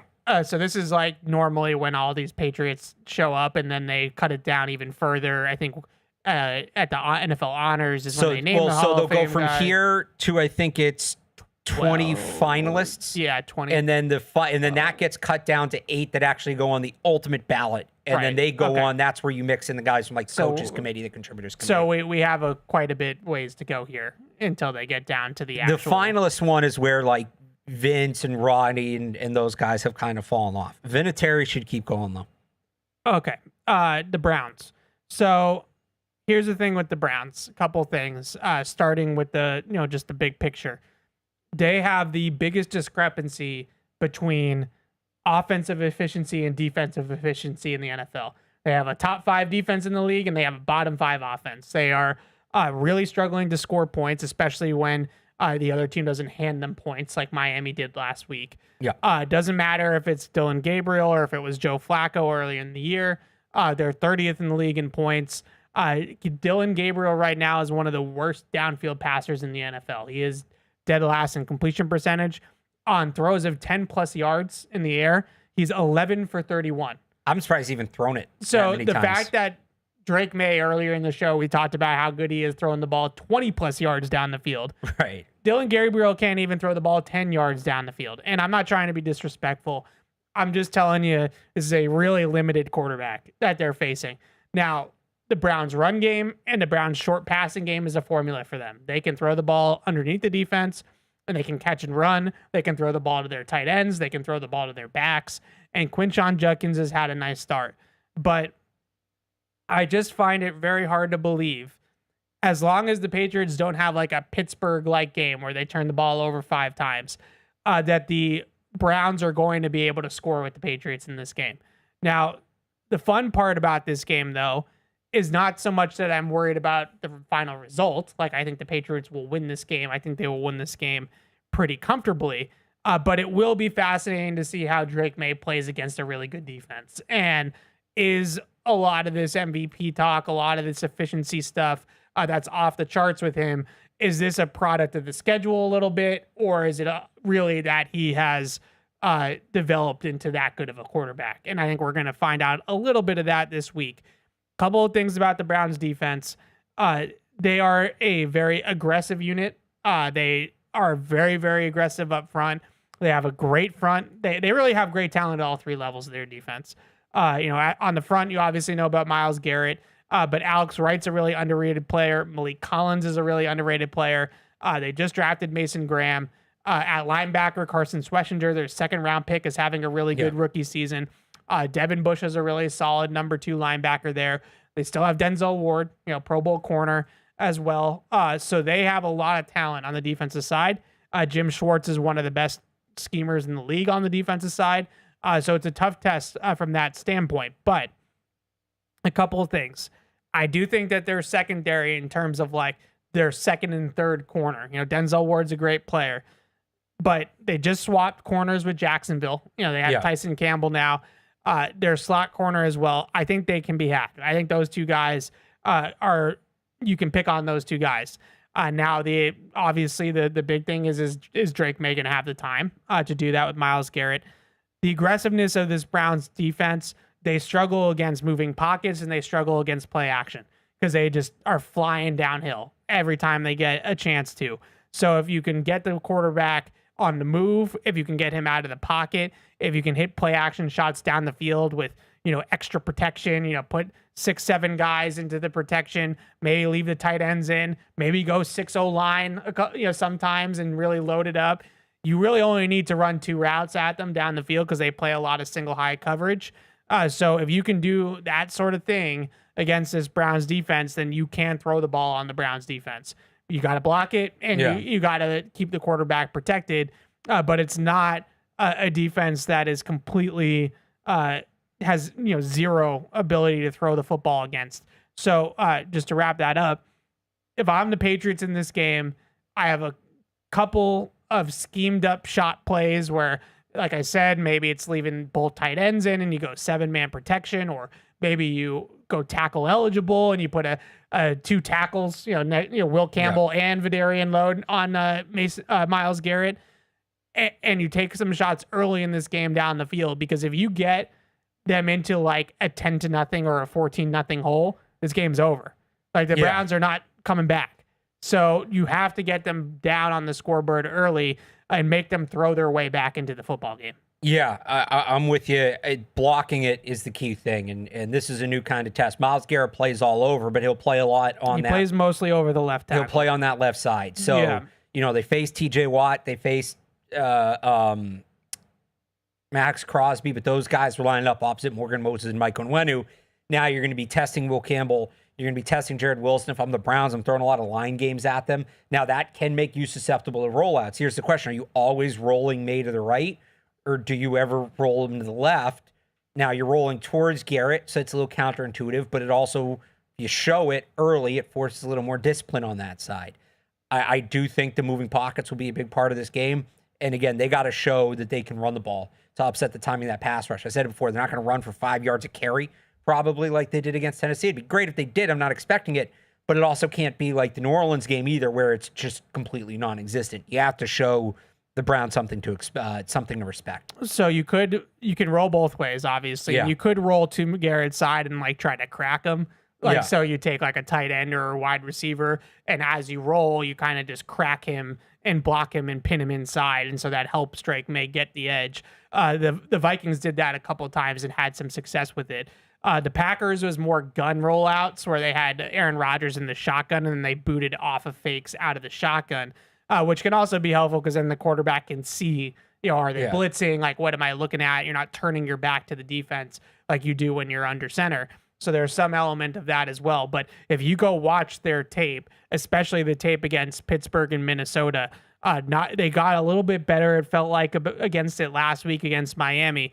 But the Minnesota and the Packer, I keep saying Packers because of Rodgers, the Steelers tape is just filled with bootlegs and chunk plays off of bootlegs. Like, both teams just had tremendous success doing that. I think that's the way that you go, because the worst thing to do is to drop back pass and let Myles Garrett just tee off on Drake Maye and Will Campbell. Like, you just don't want to do that. You don't want to live in that world. To your point about running the football, they are a little bit weaker against spread runs. Like, if you spread them out and you run the ball from the shotgun, they've given up a little bit more. They're a very stingy run defense. They're really near the top of the league in pretty much every category against the run. It's hard to run on them, but if you do want to find some success running the football, the teams have found a little bit of it running the ball out of the gun, because I think it just spreads them out a little bit, and that allows you to run it a little bit more inside. So if you're the Patriots, you can spread them out, run the football from the gun, then you can boot off those runs from the gun, and now I think that's sort of the game plan or the point of attack for them. Like I said, Tyson Campbell, and I'll get the name of the slot corner. I'm blanking on it right now. They're nickel corner. Both those guys, I think, can be had. I wouldn't really touch Denzel Ward all that much. Now, they don't travel Ward, or they haven't yet. So I'm interested to see if Denzel Ward travels with Diggs on Sunday. If he doesn't... You think of Greg Newsome? No, they trade Newsome. Miles Harden. Miles Harden. Yeah, is their nickel corner. Yep. If they don't travel, then you can just put Diggs over Tyson Campbell, and I think Diggs is going to go to town on Tyson Campbell. So I would just look for those types of opportunities. It's a fun test, but I would not necessarily say, I understand this is what we do. We come into the week, we talk up the other team, we try to find ways that they can win.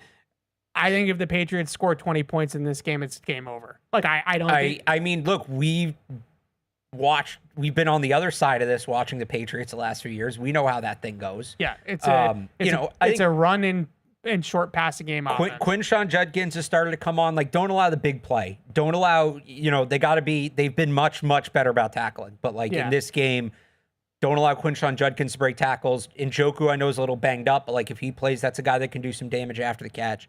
But take care of the short stuff. Wrap guys up when you get to them. We shouldn't see an explosive offensive performance from the Browns, certainly.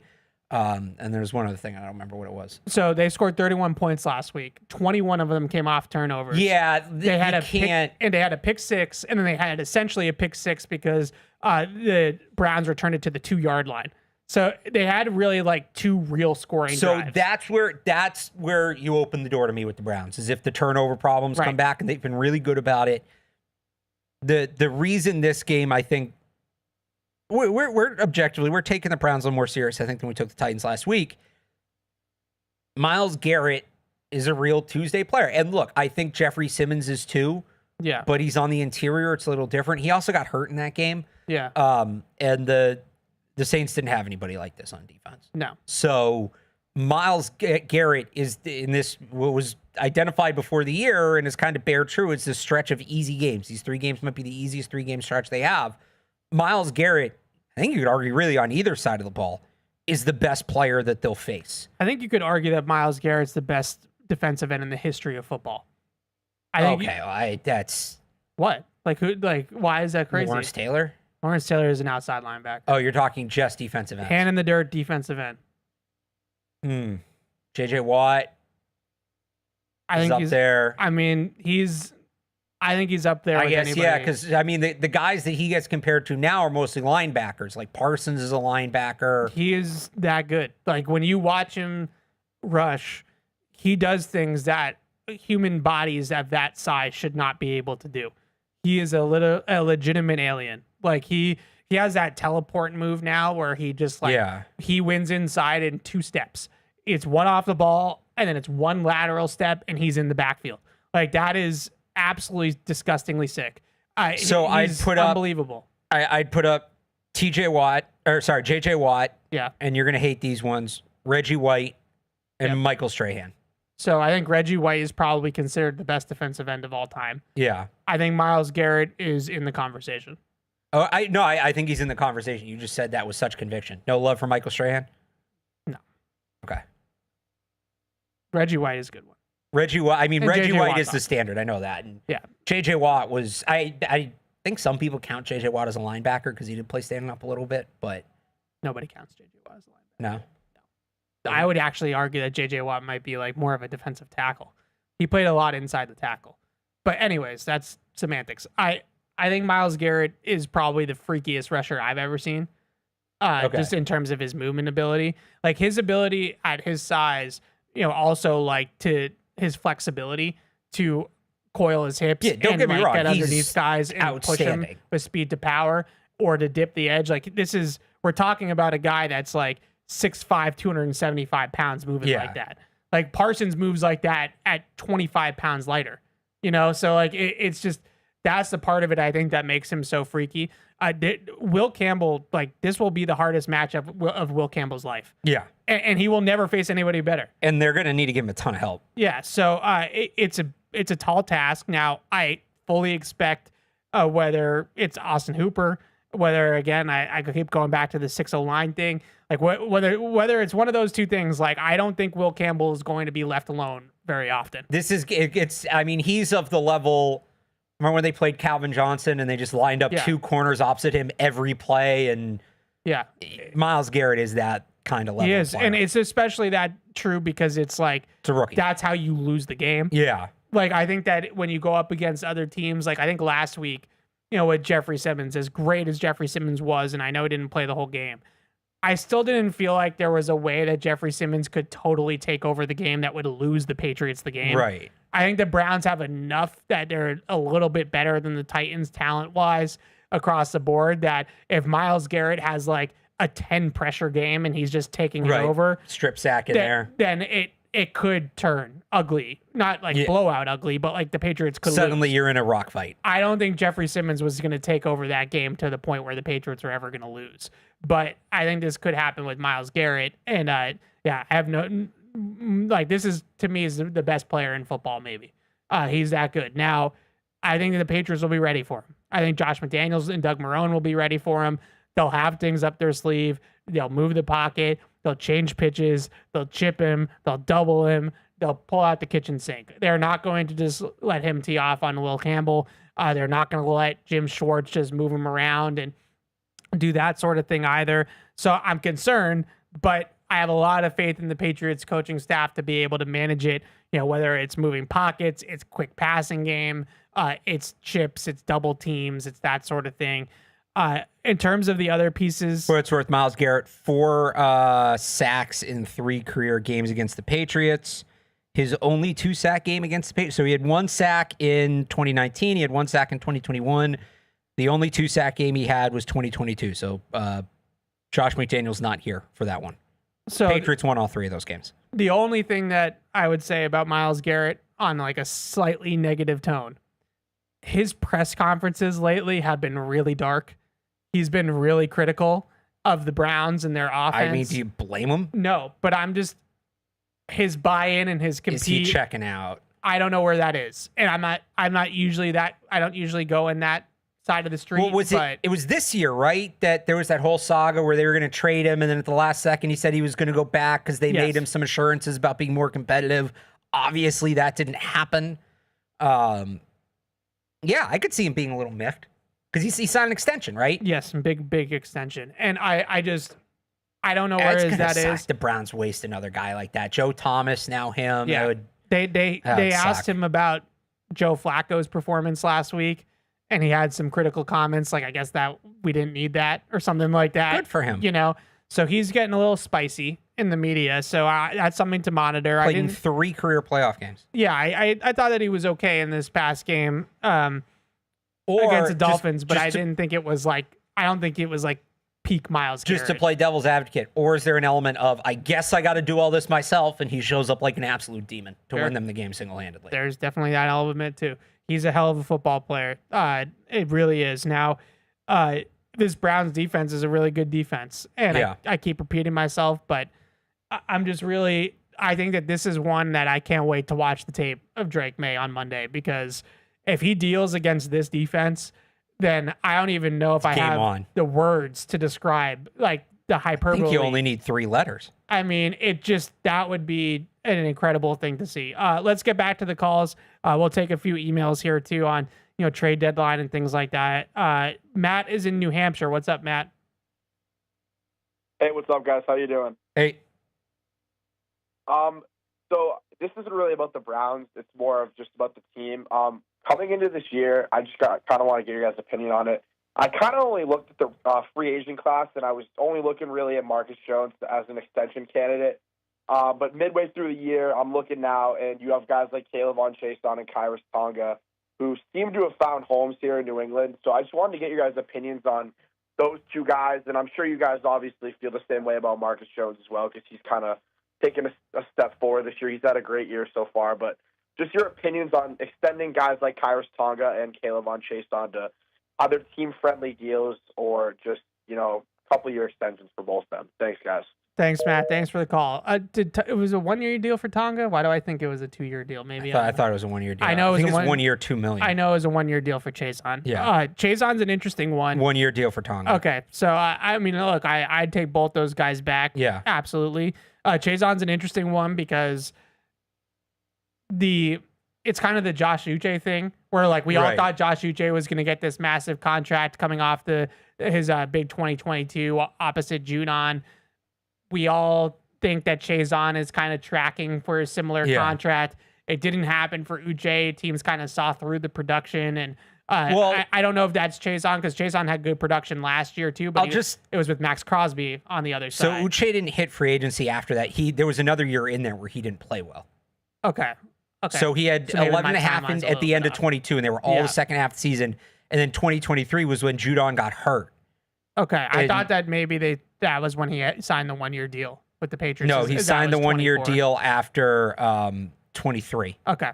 That makes more sense. Yeah. So Chason, I think, is, tracking to get paid well. Could you get it done early and maybe avoid competing in the market? Maybe, but if I'm him, I'm probably betting on myself at this point. I think it's also a weak free agency class. So you go in as a 26-year-old pass rusher coming off of 2 strong years. And a former first-round pick. And you're going to be in good shape. So that's one where, look, I really like what he's doing. Actually, it is kind of a weaker class, but the one spot it's strong, Jalen Phillips, Trey Hendrickson. Yeah, but Trey Hendrickson might, because of all the issues with the contracts. But I don't know if Jalen Phillips might too, because he just might want to get out of there. He might. Boy Mafe. Boy Mafe's not going anywhere. No, but anyway, it's too early to look at this. What I was gonna say is, and I really like what Caleb Chason has done, and he is only 26 years old. Is there a Mark Anderson element where like he's just kind of on a heater, and this year is what it is, and maybe some of it's a product of the system, and instead of, because you're gonna pay him $20 million a year probably, right? I don't think so. No, because I think that the market will look at him as a complimentary rusher. What if he finishes with 10 sacks? I mean, he's on pace for 10 sacks. Then you might have to pay him, starter money at that position, which is over 10 now. But I don't think 20 million plus you're talking about, that's the guy, right? Like that's your number one pass rusher when you start getting into that category. But isn't that what he's probably going to look at himself as? Because he would be the number one pass rusher in that, and then does he go to the open market? I just wonder, like... I think that, and look, maybe a team gets silly. It always happens. But smart teams are going to say, he piled up sacks opposite of Max Crosby a year ago. Yeah. This year, Milton Williams and Christian Barmore are pushing quarterbacks to him.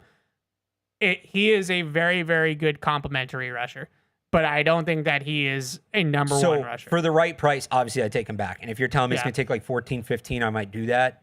But it's a really good year for edge rushers in the draft. You still have those guys in the middle. So we got a long way to go. If he plays himself in close to that $20 million range, though, I might start looking at, because we are getting to the point now where you got to start thinking about the money for Drake Maye and Christian Gonzalez. Yeah. I think about the money for Drake Maye on a semi-daily basis. Well, the Gonzalez one comes first, but the Gonzalez in the past one, couple years, he's a great player, but Gonzalez is going to be a maximum, I would say, probably around 30 million. I get, but regardless of what the ultimate number is, the last few years we've taken this approach. I've said this a lot. We talked about free agency. Oh, the money's this. Oh, the money's that. You don't have anybody you're paying for 3 years, and now we're getting into the contract comes off the books before Gonzalez goes on, before May goes on. Is that going to be the case if you pay K'Lavon Chaisson? Sure, but I'm not worried about the Gonzalez money because that's modest money by NFL standards at this point. Drake Maye is going to be a $60 million a year quarterback. Probably. Not probably. He will be. Well, so it might be 70. 60 million. We'll see. I think when's the media deal up? Like at this point, 30 How million. much is the cap going up? 30 million is kind of just okay, that's Pro Bowl, all pro caliber defender money. But it's modest money in the grand scope of things when you start talking about quarterbacks. Quarterbacks, 30 million is what Sam Darnold is making. That's decent starting quarterback. I know he's playing better than that now, but that Drake Maye contract is going to be an absolute monster. Also, the media deals run through 2033. I don't know why I thought they were almost up.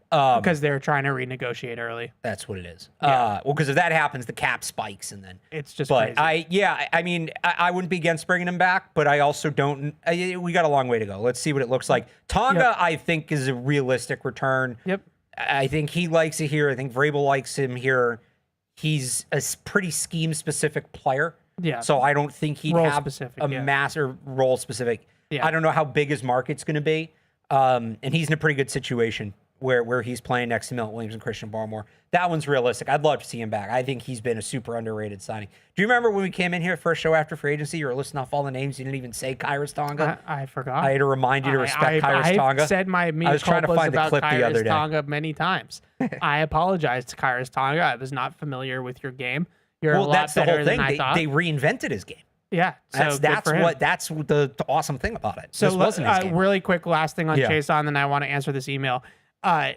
There is definitely value in being a really good complementary. Oh yeah, absolutely. Rusher. So if you're another team, I'm trying to think of an example off the top of my head, but if you're another team, I mean the Raiders are really the example. Cleveland.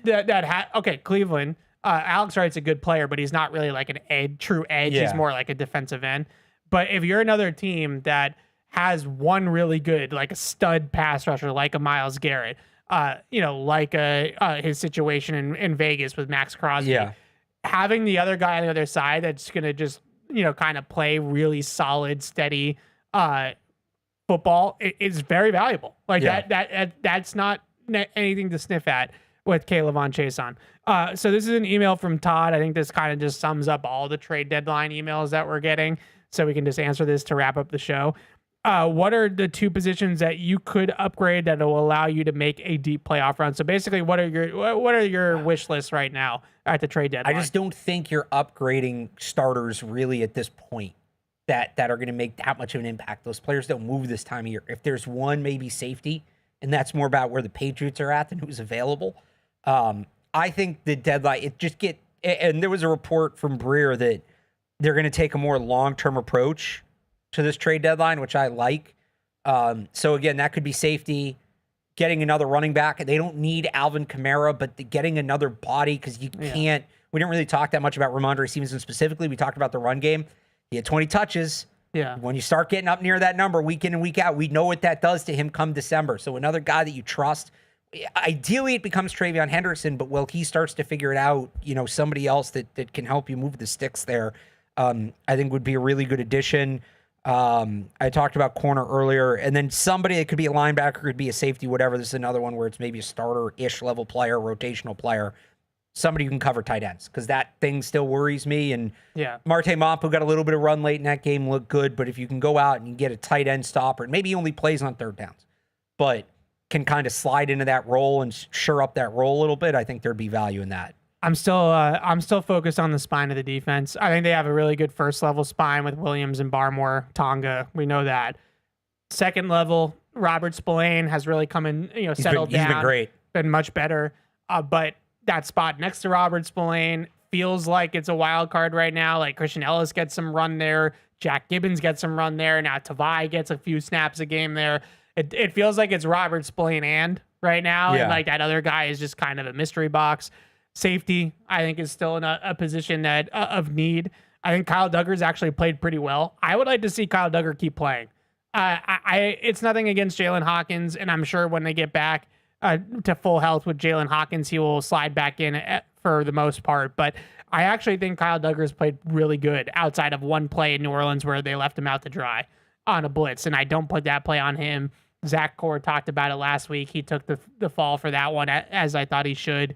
Like, I really feel like Kyle Duggar has played 2 solid games in for Jalen Hawkins. So maybe they get Kyle Duggar back to like 22, 23 Kyle Duggar, and that safety room doesn't look quite as barren. But I still watch the film. I still see the middle of the field wide open too often. So I'm looking linebacker, I'm looking safety, and running back, I think, is the other one.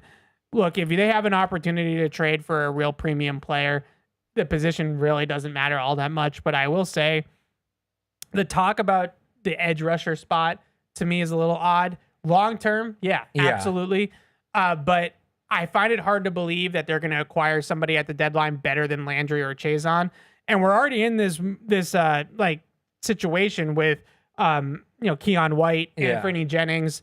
Like, these guys can't get on the field. Well, so I really quickly, that depth evaporated a couple weeks ago, right? It did, but that's like true at any position. Like, if you have a rash of injuries at one position where multiple guys go down with injuries, then you're going to have depth problems. Adding Caleb Murphy to me should be maybe, I don't want to say it's enough there, but like, I trust if they need Caleb Murphy to play 10 snaps a game, get after the passer, I trust him to do that. I'm just a little bit surprised about the conversations to like edge and wide receiver surprises me. Now, if it's Trey Hendrickson or AJ Brown, that's a different conversation. Well, that's the thing. I think people just need to kind of look at note the perspective. The trade deadline is not about long-term needs. Edge is a long-term need. Wide receiver is a long-term need. Guard is a long-term need. Right. You're not getting the players to fill those spots at the trade deadline. The NFL doesn't work that way. Most leagues don't work that way. It's super rare that those caliber players get moved in. They get talked about more in other leagues than the NFL, but like, you don't, trade deadline, you're talking about rounding out depth. Right, rounding out depth, maybe getting, a rotational player. Even rentals in the NFL isn't that common because the nature of the sport and, coming in cold to learn a system and things like that at certain positions just really doesn't make it realistic. So we're really talking about depth and rotational play. Yes, edge is a long-term need. I don't know that, they're not answering that here in the next 2 weeks. So really quickly, we only have 2 more minutes, but I also wonder what kind of calls they're getting for their own players and teams that might be interested in Patriot players. And the one player that I go to in that category is Keon White. Yeah. Keon White to me just isn't built to be a 4-3 end like they're trying to make him out to be. He's not flexible enough. He's not bendy enough. It's not a knock on him. It's just not his skill set. And I think he's struggling a little bit to get off blocks out there, and especially in the pass rush. He just doesn't have the get off and the bend to play outside the tackle consistently at a high level. He is a really, really good interior pass rusher. Like the numbers bear it out. Last year, he's one of the most productive interior pass rushers in the league on a per snap basis. Yeah. If you're another team, so really what the point I'm getting at is right now, Keon White is basically insurance for Milton Williams and Christian Barmore. Like, if one of those guys goes down, you can put Keon White on the third down pass rush in the interior, and there's not a steep drop off. Now, there's a drop off, but he's a similar player enough to like a Milton Williams that if Milton Williams were to miss some time, they might be able to get away with Keon White as their 3 technique on third down for a couple of snaps a game. Are other teams that need interior pass rush help that are more desperate for it that don't have the bodies on the inside, are they calling about Keon White, and what are they offering? Because right now he's a man without a home in this defense, and I just wonder if he's one guy that might get moved. What do you think his market would be? We have to be quick, but yeah, I have no idea. Probably a day 3 pick. Most of these guys end up going for day 3 picks. Yeah, it's interesting. Like player for player, could you know? I don't know that you're moving him for like a Breece Hall, but Jerome Ford, something like that. Like I'd be interested in moving him in a player for player deal. I wonder if more of those happen now that we sort of get into this trade heavy, because I do think there's going to be a lot of trades in the NFL. All right, we got to go. Patriots Unfiltered will be up here at noon in just about 10 minutes. We'll be back next week. We'll be talking about this Cleveland Browns game, but I'm really excited to talk about the Atlanta Falcons. We talked so much about Michael Penix during the draft process. Hopefully he's healthy and playing in that game. I do think they have a lot of talent in Atlanta. And when they put it together, mostly at home, but when they put it together, you see that. So I'm interested in that game as well. We'll see you guys next week. Thanks for watching. Bye. Hey, this is Alex. Thanks for tuning into the show. If you really want to help us, make sure you like us on Apple Podcasts, Spotify, or wherever you get your podcasts. Also, make sure you follow us on the New England Patriots YouTube channel to see this show and everything else we do here at the Patriots. Thanks a lot.